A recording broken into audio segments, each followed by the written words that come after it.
नमस्कार जी। वो स्टूडेंट्स जो 22 पास आउट्स हैं और या फिर 23 पास आउट हैं, स्पेशली 22 पास आउट स्टूडेंट जिन्होंने प्लस टू करी है या ग्रेजुएशन करी है और ऑस्ट्रेलिया अप्लाई करना चाहते हैं। तो आपने देखा होगा कि काफ़ी यूनिवर्सिटीज़ और कॉलेजेस इस टाइम डिले कर रहे हैं ऑफर लेटर्स को भी। जो लाइक जीटी का जो प्रोसेस है वो भी काफ़ी डिलेड है।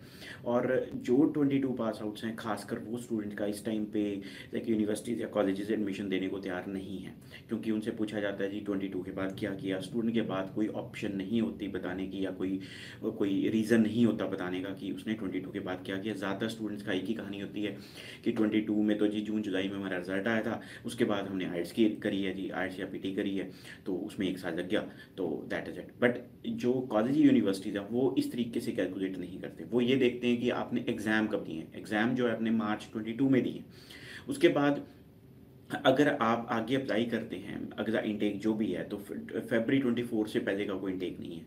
तो टेक्निकली 2 साल का आपका गैप बन जाता है, 1 साल का गैप नहीं है।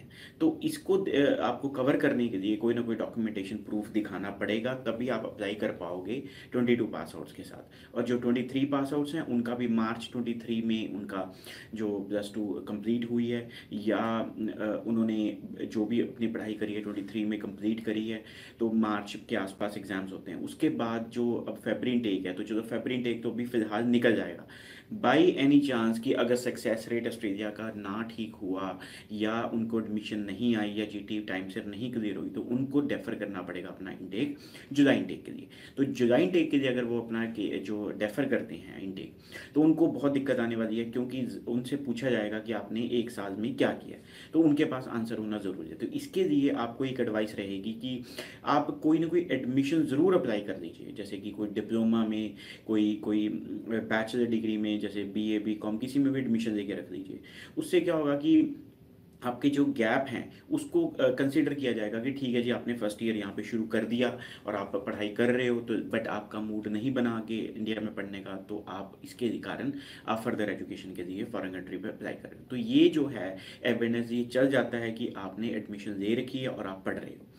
जो 22 पास आउट्स हैं, अगर वो उनकी बात करूं, तो वो एडमिशन पुरानी डेट में तो नहीं ले पाएंगे, बट 23 के जो सेशन अभी निकला है, अगर उसमें पॉसिबिलिटी बनती है कहीं उनकी एडमिशन होने की 23 से 24 वाले में, तो उनको वहाँ पे बेनिफिट मिल सकता है। वो कह सकते हैं कि जी हमने पहले आर्ट्स पीटी की प्रिपरेशन करी, बट उसके बाद एडमिशन ले लिया ग्रेजुएशन में, तो अब का जो गैप है वो कवर हो रहा है, वो एक्सेप्टेबल रहेगा। और बीच में वो 5 या 4 महीने का, 6 महीने का कोई कंप्यूटर कोर्स हो गया, या फिर कोई इंग्लिश ट्रेनिंग होगी, या कोई भी किसी भी तरीके का ऐसे डॉक्यूमेंटेशन अगर दिखाते हैं, शॉर्ट कोर्स 5-6 महीने का, वो एक्सेप्टेबल रहेगा। तो काफ़ी दिक्कत आने वाली है जी गैप वाले स्टूडेंट को, खासकर 22 पास आउट को आप देखेंगे कि कोई ज़्यादातर कंसल्टेंट एक्सेप्ट नहीं कर रहे ऑस्ट्रेलिया के लिए। और वो स्टूडेंट जो आर्ट्स बैकग्राउंड्स के हैं उनकी भी दिक्कत है, खासकर 23 पास आउट्स की भी उनकी दिक्कत है, क्योंकि ज़्यादातर कॉलेज यूनिवर्सिटीज़ आर्ट्स स्टूडेंट्स को नहीं दे रही। तो ऐसे स्टूडेंट्स के लिए मेरी ये एडवाइस है कि बजाय कि अगर आप ऑस्ट्रेलिया ही अप्लाई करना चाहते हैं और कहीं नहीं अप्लाई करना चाहते इसके अलावा, तो आप कम से कम 1 साल के डिप्लोमा में किसी यूनिवर्सिटी में या गवर्नमेंट कॉलेज में, गवर्नमेंट इंस्टीट्यूट में, जो प्राइवेट नहीं, गवर्नमेंट इंस्टीट्यूट है, जैसे पंजाब का पंजाब टेक्निकल बोर्ड है, हरियाणा का हरियाणा टेक्निकल बोर्ड है, फिर लाइक गवर्नमेंट रिकॉग्नाइज्ड जिसको कहते हैं गवर्नमेंट रन, जो जैसे हार्ट्रॉन है हरियाणा में फॉर एग्जांपल, कि उनके अगर कोई डिप्लोमा है, 1 साल का डिप्लोमा, अगर आप कोई भी किसी भी चीज़ का दिखाते हैं, बिजनेस का या हॉस्पिटैलिटी का, या आप लगा लीजिए कोई इंफॉर्मेशन टेक्नोलॉजी का, कंप्यूटर साइंस का दिखाते हैं, तो वो एक्सेप्टेबल रहेगा। बट वो गवर्नमेंट का होना चाहिए, प्राइवेट नहीं होना चाहिए। और अगर प्राइवेट हो भी तो रिप्यूटेड ऑर्गेनाइजेशन का होना चाहिए, जैसे एपटेक हो गया, एनआईआईटी हो गया। ये नहीं है कि कोई भी आपको कहता है जी लो जी पैसे दो हम छाप के दे देते हैं, बट वैसा काम मत कीजिए, तो वो चीज़ें एक्सेप्टेबल नहीं होगी। जो पॉपुलर ब्रांड्स हैं, अगर वहाँ से आप करते हैं तो वो एक्सेप्टेबल हो जाएगा। तो जो आर्ट्स का जो आपका इशू है वो भी सॉल्व हो जाता है कि आर्ट्स के साथ आपने प्लस टू करी है, उसके बाद 1 साल का डिप्लोमा करा है, उसके साथ बाद आप डिग्री करना चाह रहे हैं, तो आपकी एक्सेप्टेबिलिटी बन जाएगी। बट अगर आर्ट्स की बात करें तो इस टाइम पे बहुत कम कॉलेजेस यूनिवर्सिटीज़ हैं जो एक्सेप्ट कर रही हैं, तो इस चीज़ का आप ध्यान रखें कि आर्ट्स वाले स्टूडेंट को इस टाइम पे काफ़ी ज़्यादा दिक्कत आ रही है।